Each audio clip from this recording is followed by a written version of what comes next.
Blessed good morning, people. This is yet another day in our series of,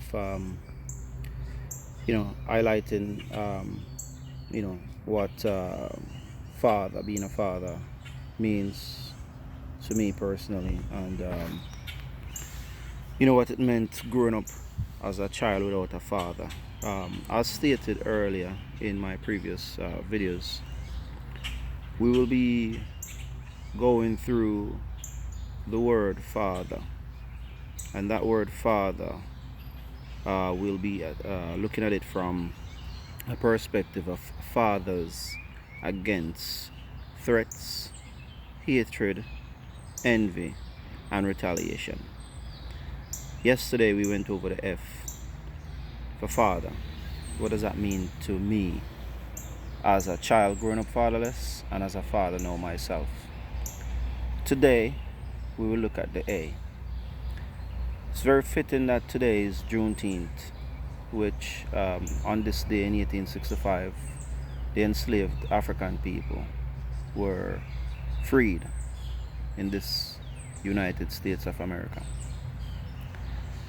The A is a very tricky letter for me in this instance because I'm looking at it as from a against perspective as opposed to a for, which is more in fitting with my personality and my character. However, I think it is very important that fathers like myself, who have been through struggles of one nature or another, look at the things that caused those struggles, and by being against those things, you are naturally being for the inclusion, or more so than the inclusion, but the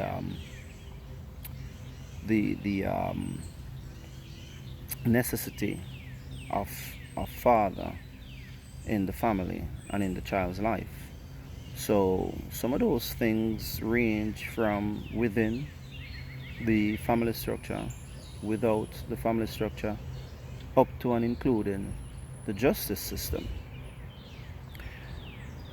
Main thing that people jump at in situations like these, and oftentimes justified, is the mother of the child, in-laws, other family members. That makes it difficult for the father, if not impossible, to be, the father that he wants to be, or that the child deserves to have in his life. Now, what I am saying is that we must stand up against these things and against these people who are insisting, for one reason or another, oftentimes very selfish, that the child or children grow up without a father, despite the fact that they do have a father.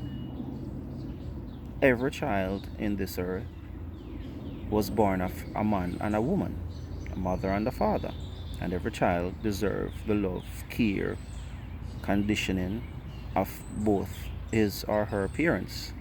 So the systems and the people that works against that happening for the father are those systems and people that we must identify, we must understand, and we must go up against, in no uncertain terms, to be able to be the fathers that we desire to be for our children.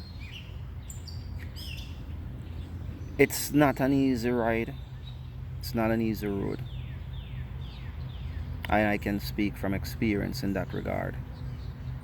But it's a road that we must travel, and we must understand what we're traveling on. So when I'm saying fathers against, yes, there are many obstacles in our ways, oftentimes from places that it shan't not be coming from, trying to prevent us from being the fathers that we desire to be and ought to be. And we must understand those and stand up against them with everything that we've got. And it doesn't necessarily mean brute force. It does not in any sense at all means brute force. But it does mean, understanding it, be wise about it, mount the resources that is required, whether that is financial or otherwise. It could be support, from like-minded people, from family members, from friends, from people who have been through similar situations like yourselves. But mount the support that is necessary to challenge the injustices that are preventing you or anyone else from being the father that you desire to be and ought to be to your child or children. Ladies and gentlemen, I thank you very much for your time.